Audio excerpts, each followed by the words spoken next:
स्वागत है आपका पठती पथट पठंती यूपीएससी में, जहां हम सब मिलकर सीखते हैं। नमस्कार। द डीप डाइव में आपका स्वागत है। आज हम भारतीय संविधान के निर्माण की जो प्रक्रिया है, काफी जटिल और दिलचस्प, उसी की गहराई में उतर रहे हैं और हमारा आधार है एम लक्ष्मीकांत का अध्याय 2। हाँ, नमस्कार। ये चर्चा खास तौर पर यूपीएससी और एसएससी परीक्षाओं की तैयारी करने वालों के लिए ही केंद्रित है। बिल्कुल।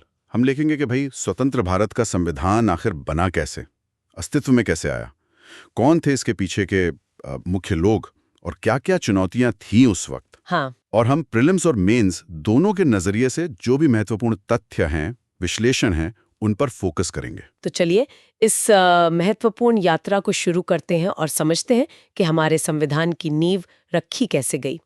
अच्छा, सबसे पहले तो ये सवाल उठता है कि एक संविधान सभा, इसका विचार आया कहाँ से? ये मांग उठी कैसे? देखिए, इसका जो पहला साफ जिक्र मिलता है वो 1934 में एम.एन. रॉय ने किया था। वो उस समय भारत में जो वामपंथी आंदोलन था, उसके काफी बड़े नेता थे। अच्छा। हाँ, तो ये प्रीलिम्स के लिए एक फैक्ट है। एम.एन. रॉय 1934। हाँ, और उसके ठीक बाद ही 1935 में इंडियन नेशनल कांग्रेस ने पहली बार ऑफिशियली भारत का संविधान बनाने के लिए एक संविधान सभा की मांग रख दी। फिर 1938 आता है, जब जवाहरलाल नेहरू ने कांग्रेस की तरफ से ये घोषणा की कि स्वतंत्र भारत का संविधान बिना किसी बाहरी हस्तक्षेप के बनना चाहिए। हाँ। और वयस्क मताधिकार के आधार पर चुनी गई संविधान सभा द्वारा बनाया जाना चाहिए। सही। इस मांग को फिर ब्रिटिश सरकार ने मतलब सिद्धांत रूप में 1940 का जो अगस्त ऑफर था उसमें मान लिया था। हाँ। और फिर आखिरकार 1946 में कैबिनेट मिशन योजना भारत आई और उसी के प्रस्तावों के आधार पर नवंबर 1946 में संविधान सभा का गठन हुआ। अब इसकी जो बनावट है, संरचना, वो समझनी जरूरी है। इस पर अक्सर सवाल आते हैं। हाँ, बिल्कुल। तो कैबिनेट मिशन योजना के हिसाब से संविधान सभा की जो कुल सदस्य संख्या थी वो 389 तय की गई थी। 389, हाँ। और इन सीटों का बंटवारा था ब्रिटिश भारतीय प्रांत, रियासतें और जो मुख्य आयुक्तों के प्रांत थे उनके बीच। जी हाँ, 389 में से 292 सीटें तो थी ब्रिटिश भारत के प्रांतों की, मतलब जहां गवर्नर का शासन था। 93 सीटें थी देशी रियासतों की और 4 सीटें थी मुख्य आयुक्तों के प्रांतों की। कौन कौन से थे वो? दिल्ली, अजमेर, मारवाड़, कुर्ग और ब्रिटिश बलूचिस्तान। ये आंकड़े जरूर याद रखने चाहिए। 292 प्लस 93 प्लस 4 यानी 389। और सीटों का आवंटन किस आधार पर था? वो जनसंख्या के अनुपात में था। मतलब मोटे तौर पर कहें तो 10 लाख लोगों पर एक सीट। अच्छा, और ब्रिटिश प्रांतों की सीटों का बंटवारा कैसे हुआ? वहां सीटों का निर्धारण 3 प्रमुख समुदायों के बीच हुआ, मुस्लिम, सिख और सामान्य। सामान्य मतलब मुस्लिम और सिख को छोड़कर बाकी सब। ठीक है। और ये बंटवारा भी उनकी जनसंख्या के अनुपात में ही किया गया था। और हर समुदाय के जो प्रतिनिधि थे, उनका चुनाव प्रांतीय विधानसभा में उसी समुदाय के सदस्य करने वाले थे। तो चुनाव का तरीका क्या था? मतलब सीधे वोटिंग हुई थी? नहीं, सीधे नहीं। ब्रिटिश प्रांतों के जो प्रतिनिधि थे, उनका चुनाव एकल संक्रमणीय मत के जरिए समानुपातिक प्रतिनिधित्व प्रणाली से होना था। मतलब ये एक तरह का अप्रत्यक्ष चुनाव था। अच्छा, अप्रत्यक्ष। हाँ। और जो रियासतें थीं, उनके प्रतिनिधियों का चयन वहां के जो प्रमुख थे, राजा महाराजा, उनके द्वारा नॉमिनेशन से होना था। तो ये अंतर जरूरी है। हाँ, ब्रिटिश भारत के लिए अप्रत्यक्ष चुनाव और रियासतों के लिए मनोनयन। बिल्कुल। ये पॉइंट्स अक्सर एमसीक्यूज में फंसाते हैं। फिर जुलाई अगस्त 1946 में चुनाव हुए ब्रिटिश भारतीय प्रांतों की 296 सीटों के लिए। हाँ, 292 प्लस वो 4 कमिश्नर प्रांत वाली। बिल्कुल। इसमें कांग्रेस को मिली 208 सीटें, मुस्लिम लीग को 73 और बाकी 15 सीटें छोटे दलों और स्वतंत्र सदस्यों को गईं। लेकिन जो रियासतों वाली 93 सीटें थी, वो शुरू में भरी नहीं, क्योंकि उन्होंने खुद को संविधान सभा से अलग रखने का फैसला किया था। अच्छा। अब तो ये नंबर भी जरूरी हैं। कांग्रेस 208, मुस्लिम लीग 73 और लक्ष्मीकांत की टेबल 2.3 में समुदायवार प्रतिनिधित्व भी दिया है। हिंदू, मुस्लिम, सिख, पारसी, आंग्ल भारतीय, भारतीय ईसाई, SC ST और महिलाएं भी थीं इन सभी वर्गों से। लेकिन यहीं पर एक अहम सवाल खड़ा होता है और ये मेंस के एनालिसिस के लिए बहुत जरूरी है कि संविधान सभा की संरचना का आलोचनात्मक मूल्यांकन करें। क्या ये वाकई उस समय के भारत का प्रतिनिधित्व करती थी, खासकर जब सदस्य सीधे वयस्क मताधिकार से चुने ही नहीं गए थे? हाँ, ये एक बहुत बड़ी आलोचना है इसकी। देखिए, ये बात तो सच है कि सदस्य सीधे तौर पर भारत के लोगों द्वारा, मतलब यूनिवर्सल अडल्ट फ्रेंचाइज से नहीं चुने गए थे। बिल्कुल। एक तो चुनाव अप्रत्यक्ष था, वो भी उन प्रांतीय विधानसभाओं ने किया जो खुद सीमित मताधिकार पर चुनी गई थीं। मतलब वोट देने का हक सिर्फ संपत्ति, टैक्स या शिक्षा के आधार पर था। हाँ। और ऊपर से रियासतों के प्रतिनिधि तो नॉमिनेटेड थे। तो ये पूरी तरह से प्रतिनिधि कैसे हुई? ये सवाल तो उठता है। बिल्कुल उठता है, लेकिन इसके बचाव में ये भी कहा जाता है कि हाँ, प्रतिनिधित्व सीमित था, पर कोशिश ये की गई थी कि भारतीय समाज के लगभग सभी वर्गों को इसमें जगह मिले। कांग्रेस जैसी पार्टियों ने भी ये ध्यान रखा कि अलग अलग पृष्ठभूमि और विशेषज्ञता वाले जो महत्वपूर्ण लोग हैं उनको शामिल किया जाए, चाहे वो कांग्रेस के सदस्य हों या ना हो। सही। महिलाएं भी थीं, बस महात्मा गांधी को छोड़ दें तो उस समय के लगभग सभी बड़े नेता इसमें शामिल थे। तो हाँ, पूरी तरह से लोकतांत्रिक नहीं थी, पर उस दौर की जो जटिल परिस्थितियां थीं उसमें शायद ये सबसे व्यवहारिक तरीका था। हाँ, कह सकते हैं। तो प्रीलिम्स के नजरिए से देखें तो मुख्य बातें क्या हुई? संविधान सभा का विचार, M.N. रॉय 1934, कांग्रेस की मांग 1935, गठन का आधार कैबिनेट मिशन प्लान 1946, कुल सीटें 389, हाँ। ब्रिटिश भारत की सीटें 296, रियासतें 93, चुनाव का तरीका अप्रत्यक्ष और मनोनयन, मुख्य दल कांग्रेस 208, मुस्लिम लीग 73। और मेंस के लिए विश्लेषण के बिंदु, प्रतिनिधित्व पर सवाल, सीमित मताधिकार, अप्रत्यक्ष चुनाव, मनोनयन। और इसके जवाब में समावेशिता का प्रयास, विभिन्न वर्गों और महत्वपूर्ण हस्तियों की उपस्थिति। हाँ। अच्छा, चलिए अब देखते हैं कि इस संविधान सभा ने काम शुरू कैसे किया। इसकी पहली बैठक हुई 9 दिसंबर 1946 को नई दिल्ली में। यहाँ एक और जरूरी बात है कि मुस्लिम लीग ने इस पहली बैठक का बहिष्कार कर दिया था। हाँ, क्यों? क्योंकि वो पाकिस्तान के लिए एक अलग संविधान सभा चाहते थे। इसी वजह से बैठक में सिर्फ 211 सदस्य ही आए। अच्छा, सिर्फ 211? हाँ, उस दिन फ्रांस की परंपरा को फॉलो करते हुए सभा के जो सबसे वरिष्ठ सदस्य थे, डॉक्टर सच्चिदानंद सिन्हा, उन्हें सभा का अस्थायी अध्यक्ष चुना गया। अस्थायी? हाँ, टेम्पररी। फिर 2 दिन बाद 11 दिसंबर 1946 को डॉक्टर राजेंद्र प्रसाद को सर्वसम्मति से सभा का स्थायी मतलब परमानेंट अध्यक्ष चुन लिया गया। अच्छा। और उसी दिन H.C. मुखर्जी उपाध्यक्ष चुने गए। बाद में V.T. कृष्णमाचारी को भी सभा का दूसरा उपाध्यक्ष चुना गया। मतलब सभा के 2 उपाध्यक्ष थे। 2 उपाध्यक्ष। तो ये नाम और तारीखें: पहली बैठक 9 दिसंबर 1946, स्थायी अध्यक्ष डॉक्टर राजेंद्र प्रसाद 11 दिसंबर 1946, अस्थायी अध्यक्ष डॉक्टर सिन्हा, उपाध्यक्ष H.C. मुखर्जी और V.T. कृष्णमाचारी। ये सब प्रीलिम्स के लिए बहुत बहुत महत्वपूर्ण है। बिल्कुल। अच्छा, सभा के कामकाज में एक बहुत ही ऐतिहासिक मोड़ आया 13 दिसंबर 1946 को, जब जवाहरलाल नेहरू ने सभा में ऑब्जेक्टिव्स रेजोल्यूशन यानी उद्देश्य प्रस्ताव पेश किया। हाँ, ये बहुत महत्वपूर्ण था। ये प्रस्ताव असल में हमारे संविधान की आत्मा, उसका जो दर्शन है, उसकी रूपरेखा थी। बिल्कुल। इस प्रस्ताव में भारत को एक स्वतंत्र संप्रभु गणराज्य घोषित करने का संकल्प था। इसमें सभी नागरिकों के लिए न्याय, सामाजिक, आर्थिक, राजनीतिक स्वतंत्रता, विचार, अभिव्यक्ति, विश्वास, धर्म, उपासना की और समानता, प्रतिष्ठा और अवसर की, ये सब सुनिश्चित करने का वादा था। और साथ ही अल्पसंख्यकों, पिछड़े वर्गों और जनजातीय क्षेत्रों के हितों की पूरी सुरक्षा का भी प्रावधान इसमें रखा गया था। इस बेहद महत्वपूर्ण प्रस्ताव को सभा ने फिर 22 जनवरी 1947 को सर्वसम्मति से स्वीकार कर लिया। हाँ। और इसी उद्देश्य प्रस्ताव ने आगे चलकर हमारे संविधान की प्रस्तावना, जिसे हम प्रिएम्बल या उद्देशिका कहते हैं, उसका आधार तैयार किया। उसकी भाषा, उसकी भावना, वो सब इसी प्रस्ताव से निकली है। एकदम सही। तो उद्देश्य प्रस्ताव पेश किया नेहरू ने 13 दिसंबर 1946, स्वीकृत हुआ 22 जन 1947, प्रिएम्बल का आधार बना, की कॉन्सेप्ट्स याद रखने वाले sovereign Republic, justice, liberty, equality, minority safeguards. इसके बाद आया भारतीय स्वतंत्रता अधिनियम 1947। हाँ। इसके लागू होने से सभा की स्थिति में 3 बड़े बदलाव आए। क्या बदलाव थे वो? पहला, सभा अब पूरी तरह से एक संप्रभु निकाय बन गई। मतलब अब वो अपनी मर्जी से कोई भी संविधान बना सकती थी, ब्रिटिश संसद का कोई भी कानून बदल सकती थी या खत्म कर सकती थी। अच्छा, पूरी तरह आजाद। हाँ, दूसरा, सभा अब एक विधायिका भी बन गई, यानी संविधान बनाने के साथ साथ देश के लिए आम कानून बनाने का काम भी उसी को मिल गया। हाँ, ये दिलचस्प है। और ये दोनों काम अलग अलग दिन होते थे। जब सभा संविधान सभा के तौर पर मिलती तो अध्यक्षता डॉक्टर राजेंद्र प्रसाद करते, और जब विधायिका के तौर पर, तब जीवी मावलंकर अध्यक्षता करते थे।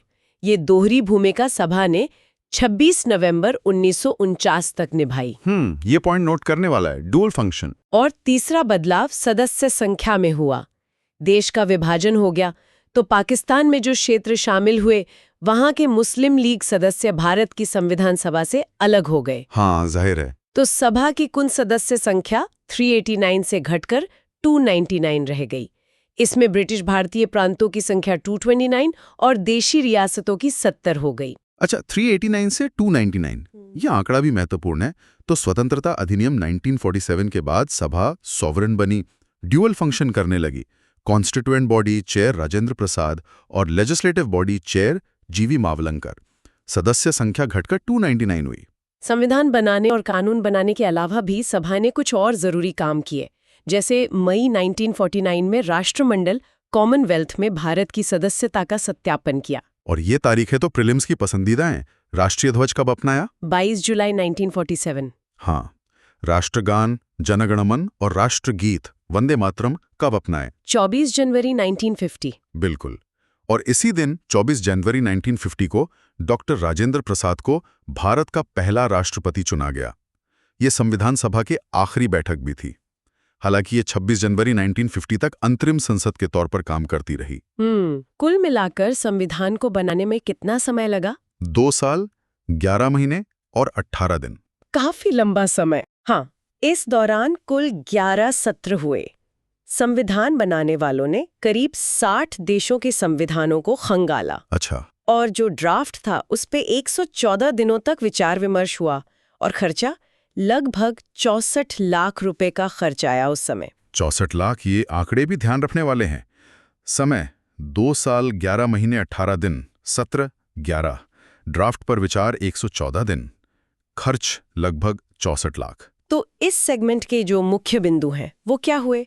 पहली बैठक, मुस्लिम लीग का बहिष्कार, अध्यक्ष उपाध्यक्षों का चुनाव, उद्देश्य प्रस्ताव और उसका महत्व, स्वतंत्रता अधिनियम का असर, संप्रभुता, दोहरी भूमिका, सदस्य संख्या में कमी और सभा के दूसरे काम जैसे राष्ट्रीय प्रतीक अपनाना, पहले राष्ट्रपति का चुनाव। और उद्देश्य प्रस्ताव का महत्व मेंस के लिए भी है, क्योंकि वह संविधान के दर्शन और प्रियम्बल का आधार है।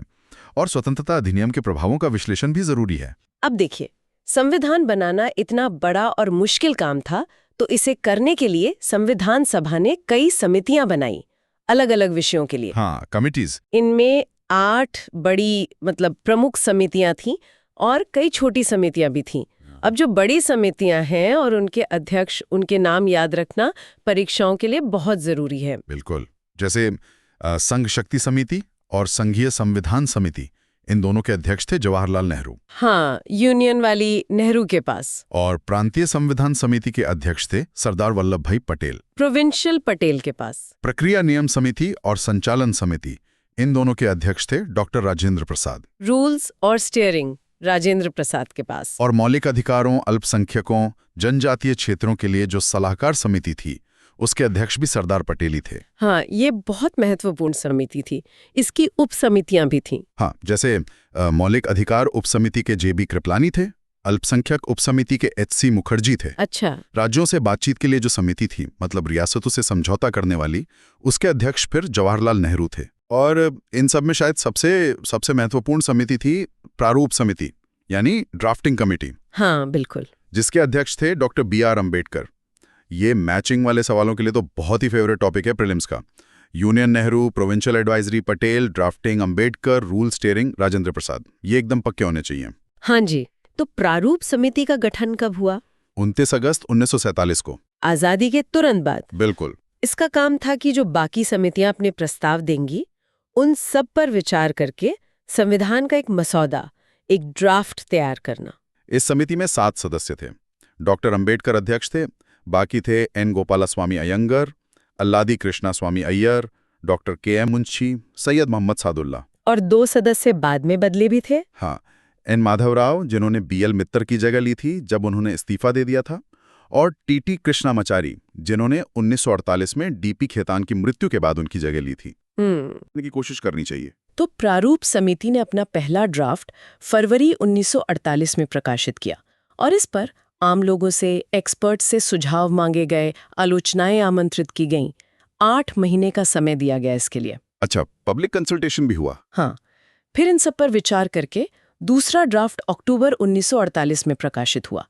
प्रारूप समिति ने अपना काम पूरा करने में 6 महीने से भी कम समय लिया और इसकी कुल 141 बैठकें हुईं। तो यहीं पर मेंस का एक बहुत स्वाभाविक सवाल बनता है। भारतीय संविधान के निर्माण में प्रारूप समिति और खास तौर पर डॉक्टर अंबेडकर की भूमिका का मूल्यांकन करें। बिल्कुल। देखिए, प्रारूप समिति का काम सिर्फ अलग-अलग प्रस्तावों को इकट्ठा करके जोड़ देना नहीं था। नहीं, बिल्कुल नहीं। उनका असली काम था उन बिखरे हुए प्रस्तावों को एक सुसंगत कानूनी दस्तावेज में ढालना, उनमें तालमेल बिठाना और एक व्यावहारिक संविधान बनाना। हाँ, डॉक्टर अंबेडकर ने समिति के अध्यक्ष के तौर पर इसमें असाधारण भूमिका निभाई। उन्होंने न केवल ड्राफ्ट तैयार करने में नेतृत्व किया, बल्कि सभा में जब उस पर बहस हुई तो उसे बहुत ही तार्किक और अकाट्य दलीलों के साथ पेश किया और उसका बचाव किया। इसीलिए तो डॉक्टर अंबेडकर को father of the constitution of India या मुख्य वास्तुकार कहा जाता है। हाँ, उनकी जो विद्वत्ता थी, उनकी जो तर्क क्षमता थी और संविधान सभा में उन्होंने जो भाषण दिए, वो संविधान निर्माण की प्रक्रिया को समझने के लिए आज भी बहुत महत्वपूर्ण है। हालांकि प्रारूप समिति की आलोचना भी हुई है, खासकर इस बात को लेकर कि संविधान का एक बहुत बड़ा हिस्सा गवर्नमेंट ऑफ इंडिया एक्ट 1935 से लिया गया है। हाँ, ये आरोप लगता है और डॉक्टर अंबेडकर ने इस आलोचना का जवाब भी दिया था सभा में। उन्होंने माना कि हाँ, बहुत से प्रावधान 1935 के एक्ट से लिए गए हैं, लेकिन उनका तर्क था कि भाई अच्छे विचारों को कहीं से भी लेने में क्या बुराई है, खासकर जब वो चीजें समय की कसौटी पर खरी उतरी हों। उन्होंने कहा कि दुनिया के किसी भी संविधान के जो मौलिक विचार हैं, उन पर किसी का कॉपीराइट नहीं है। सही बात है। उनका मुख्य जोर प्रशासनिक विवरणों को शामिल करने पर था, ताकि संविधान सिर्फ सिद्धांतों का पुलिंदा न रह जाए, बल्कि व्यावहारिक रूप से काम कर सके। तो समितियों के बारे में जो याद रखने वाली बातें हैं, प्रमुख समितियां और उनके अध्यक्ष। खासकर प्रारूप समिति गठन 29 अगस्त 1947, 7 सदस्य अध्यक्ष डॉक्टर अंबेडकर और संविधान निर्माण में प्रारूप समिति और डॉक्टर अंबेडकर की केंद्रीय भूमिका। और मेंस के लिए प्रारूप समिति का काम सिर्फ संकलन नहीं, बल्कि निर्माण और बचाव, और डॉक्टर अंबेडकर का योगदान, इसका विश्लेषण जरूरी है।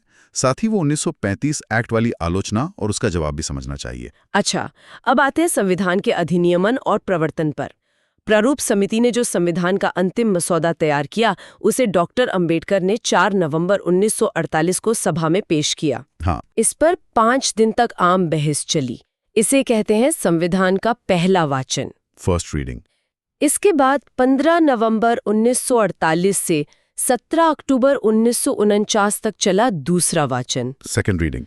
ये सबसे लंबा और सबसे महत्वपूर्ण चरण था। क्यों? क्योंकि इसमें संविधान के हर एक क्लॉज पर, हर एक अनुच्छेद पर विस्तार से विचार विमर्श हुआ। इस दौरान करीब 7,653 संशोधन प्रस्तावित हुए। बाप रे, 7,653? हाँ, जिनमें से 2,473 पर तो सभा में बाकायदा बहस हुई। इससे पता चलता है कि प्रक्रिया कितनी गहन और विस्तृत थी। फिर आया तीसरा वाचन, थर्ड रीडिंग, जो 14 नवंबर 1949 को शुरू हुआ। डॉक्टर अंबेडकर ने प्रस्ताव पेश किया, the constitution as settled by the assembly be passed. मतलब सभा द्वारा निर्धारित संविधान को पारित किया जाए। हाँ, और इस प्रस्ताव को 26 नवंबर 1949 को पारित घोषित कर दिया गया।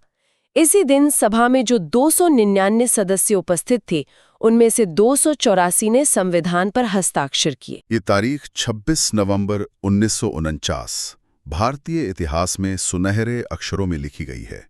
इसी दिन भारत के लोगों ने अपनी संविधान सभा में संविधान को अपनाया, अधिनियमित किया और खुद को सौंपा। हाँ, जैसा कि हमारी प्रस्तावना में लिखा है। बिल्कुल, और इसी दिन को अब हम संविधान दिवस के रूप में मनाते हैं। 26 नवंबर 1949 को जो ये मूल संविधान अपनाया गया, उसमें एक प्रस्तावना थी, 395 अनुच्छेद थे और 8 अनुसूचियां थीं। Preamble, 395 articles, 8 schedules. और एक दिलचस्प बात यह है कि प्रस्तावना को पूरे संविधान को लागू करने के बाद सबसे अंत में लागू किया गया था। हाँ, ये फैक्ट भी पूछ लेते हैं कभी-कभी।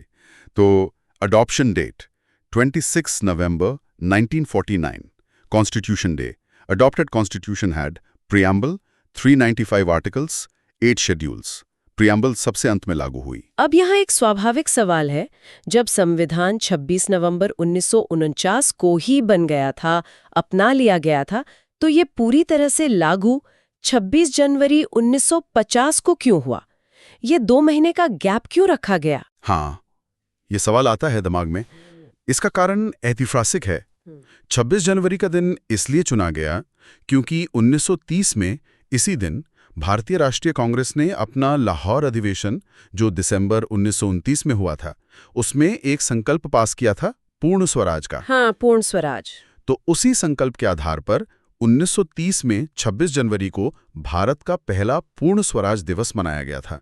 तो उसी ऐतिहासिक दिन की याद को ताज़ा रखने के लिए 26 जनवरी 1950 को संविधान के पूरी तरह लागू होने की तारीख चुनी गई और इसी दिन को हम गणतंत्र दिवस यानी रिपब्लिक डे के रूप में मनाते हैं। अच्छा, तो ये वजह थी। लेकिन ये जानना भी जरूरी है कि हालांकि पूरा संविधान 26 जनवरी 1950 को लागू हुआ, कुछ प्रावधान 26 नवंबर 1949 को ही लागू हो गए थे। हाँ, जिस दिन अपनाया गया उसी दिन कुछ चीजें लागू हो गईं। कौन से थे वो? ये मुख्य रूप से नागरिकता, सिटीजनशिप से जुड़े प्रावधान थे, जैसे आर्टिकल 5, 6, 7, 8, 9, चुनाव से जुड़ा आर्टिकल 324, अंतरिम संसद से जुड़े प्रावधान, कुछ अस्थायी और संक्रमणकालीन प्रावधान जैसे आर्टिकल 379, 380, 388, 391, 392 और कुछ छोटे शीर्षक जैसे आर्टिकल 60, 366, 367, 393। ये सब तुरंत लागू हो गए क्योंकि भाई नई व्यवस्था खड़ी करने के लिए ये जरूरी थे। बाकी पूरा संविधान 26 जनवरी 1950 से लागू हुआ। और संविधान के पूरी तरह लागू होने के साथ ही भारतीय स्वतंत्रता अधिनियम 1947 और भारत सरकार अधिनियम 1935 ये दोनों निरस्त हो गए, मतलब रद्द कर दिए गए। हाँ, कुछ अपवादों को छोड़कर। हालांकि वो प्रिवी काउंसिल क्षेत्राधिकार उन्मूलन अधिनियम 1949 लागू रहा था। अच्छा, तो मुख्य बातें क्या हुई? एडॉप्शन डे 26 नवंबर 1949, एनफोर्समेंट डे 26 जनवरी 1950। 26 जनवरी क्यों? पूर्ण स्वराज दिवस। मूल संविधान में क्या था? Preamble, 395 articles, 8 schedules. और 26 नवंबर 1949 को कौन से प्रावधान लागू हुए? नागरिकता, चुनाव वगैरह से जुड़े। और मेंस के नजरिए से ये जो पूरी प्रक्रिया थी, 3 वाचन, बहस, संशोधन और इन 2 तारीखों का महत्व और अंतर, ये समझना जरूरी है। जी। अब देखिए, संविधान सभा ने इतना महान काम किया, एक ऐसा संविधान बनाया जो आज भी हमारा मार्गदर्शन कर रहा है, लेकिन फिर भी अलग-अलग आधारों पर इसकी आलोचना भी होती है। हाँ, क्रिटिसिज्म भी है। और मेंस में एक बैलेंस जवाब लिखने के लिए इन आलोचनाओं को और उनके जवाबों को समझना बहुत जरूरी है। बिल्कुल। पहली और सबसे आम आलोचना तो वही है कि ये एक प्रतिनिधि निकाय नहीं थी, नॉट अ रिप्रेजेंटेटिव बॉडी। हाँ, क्योंकि सदस्य सीधे वयस्क मताधिकार से नहीं चुने गए थे। चुनाव अप्रत्यक्ष था और वोट देने का हक भी सबको नहीं था। सरकार के प्रस्ताव पर हुआ था और इसकी बैठकें भी ब्रिटिश सरकार की इजाजत से होती थी। लेकिन इसका जवाब ये है कि हाँ, शुरू में ऐसा था, पर 1947 का स्वतंत्र अधिनियम पास होने के बाद तो सभा कानूनी तौर पर पूरी तरह संप्रभु हो गई थी। हाँ, ये बात है। तीसरी आलोचना है समय की बर्बादी को लेकर, टाइम कंज्यूमिंग। आलोचक कहते हैं कि देखो, अमेरिकी संविधान बनाने वालों ने कितना कम समय लिया। लेकिन इसका जवाब है कि भारत की विशालता, उसकी जटिल सामाजिक बनावट, विभाजन जैसी जो उस समय की परिस्थितियां थीं, उनको देखते हुए एक विस्तृत और सर्वसम्मति वाला संविधान बनाने में समय लगना तो स्वाभाविक था। सही बात है। 60 देशों के संविधान देखे, हर चीज पर बहस की। हाँ, चौथी आलोचना है सभा में कांग्रेस के प्रभुत्व की, डोमिनेटेड बाय कांग्रेस। हाँ, ग्रेनवेल ऑस्टिन ने कहा था कि संविधान सभा एक दलीय देश का एक दलीय निकाय थी। सभा ही कांग्रेस थी और कांग्रेस ही भारत थी। इसका संदर्भ समझना जरूरी है। उस समय स्वतंत्रता आंदोलन में कांग्रेस ही सबसे बड़ा और सबसे फैला हुआ संगठन था, जिसमें अलग अलग विचारधारा के लोग थे। तो हाँ, प्रभुत्व कांग्रेस का था, लेकिन उन्होंने कोशिश की थी कि बाकी दलों और वर्गों के लोगों को भी शामिल करें। पांचवी आलोचना है इसमें वकीलों और राजनेताओं के प्रभुत्व की, लॉयर पॉलिटिशियन डोमिनेशन। कहा जाता है कि समाज के जो बाकी वर्ग थे उनका प्रतिनिधित्व कम था। और इसका नतीजा ये हुआ कि संविधान की भाषा काफी जटिल हो गई, आम आदमी के लिए समझना मुश्किल। हाँ, ये भी एक पॉइंट है। और छठी आलोचना है इसमें हिंदुओं के प्रभुत्व की, डोमिनेटेड बाय हिंदूज। अच्छा, किसने कहा ये? लॉर्ड विस्काउंट साइमन ने इसे हिंदुओं का निकाय कहा था। विंस्टन चर्चिल ने भी कुछ ऐसा ही कहा था कि ये सभा भारत के केवल एक बड़े समुदाय का प्रतिनिधित्व करती है। लेकिन इसका जवाब यही है कि भाई सभा में मुस्लिम, सिख, पारसी, आंग्ल भारतीय, भारतीय ईसाई, एससी, एसटी सबको शामिल करने की कोशिश तो की गई थी। हाँ, तो इन आलोचनाओं में कुछ ना कुछ सच्चाई हो सकती है, लेकिन इन्हें उस समय की जो खास परिस्थितियां थी, जो चुनौतियां थीं, उनके संदर्भ में देखना चाहिए। बिल्कुल। विभाजन की त्रासदी, इतनी सारी रियासतों को एक करना और इतने विविध और पिछड़े समाज के लिए एक लोकतांत्रिक ढांचा बनाना। हाँ, इन सब के बीच संविधान सभा ने जो काम किया वो वाकई एक बहुत बड़ी उपलब्धि थी। तो आलोचनाओं के मुख्य बिंदु: प्रतिनिधि नहीं, संप्रभु नहीं, समय की बर्बादी, कांग्रेस का प्रभुत्व, वकील राजनेता बहुल, हिंदुओं का प्रभुत्व और इनके साथ जुड़े आलोचकों के नाम Greenville, Austin, Simon, Churchill. Mains के लिए इन आलोचनाओं का विश्लेषण करते समय उनके पीछे के तर्क और उनके जवाब दोनों को समझना जरूरी है। तो ये थी हमारे संविधान के निर्माण की कहानी। एम लक्ष्मीकांत के अध्याय 2 के आधार पर हमने देखा कि कैसे अलग-अलग विचार, मांगे, बहस, समितियों के काम और समझौते, इन सब के लंबे दौर से गुजरकर हमारा संविधान बना। हाँ, हमने संविधान सभा की मांग और गठन से लेकर उसके कामकाज, उद्देश्य प्रस्ताव जैसे महत्वपूर्ण पड़ाव, अलग-अलग समितियां, खासकर प्रारूप समिति और डॉक्टर अंबेडकर की भूमिका, संविधान का बनना और लागू होना, और आखिर में संविधान सभा की आलोचनाओं पर भी प्रीलिम्स और मेंस दोनों के नजरिए से बात की। इन सब का मतलब यही है कि हमारा संविधान सिर्फ कुछ नियमों या कानूनों का संग्रह नहीं है। ये उन उम्मीदों, उन संघर्षों, उन बहसों और उस बुद्धिमत्ता का प्रतीक है जिसने आजाद भारत की नींव रखी। सही कहा। ये एक जीता जागता दस्तावेज है जिसकी जड़ें हमारे इतिहास में बहुत गहरी हैं और जिसे बहुत सोच विचार और दूरदर्शिता के साथ तैयार किया गया था। और जाते जाते एक सवाल सोचने के लिए छोड़ जाते हैं। क्या आज के भारत की जो जटिल चुनौतियां हैं, उनका सामना करने के लिए हमें संविधान सभा में हुई उन बहसों और उनके पीछे की सोच से प्रेरणा और मार्गदर्शन लेना चाहिए? क्या वो सिद्धांत, वो चिंताएं जिन पर हमारे संविधान निर्माताओं ने घंटों बहस की थी, आज भी उतनी प्रासंगिक हैं? इस पर विचार जरूर कीजिएगा। अगली बार फिर मिलेंगे एक और गहन चर्चा के साथ। धन्यवाद। धन्यवाद।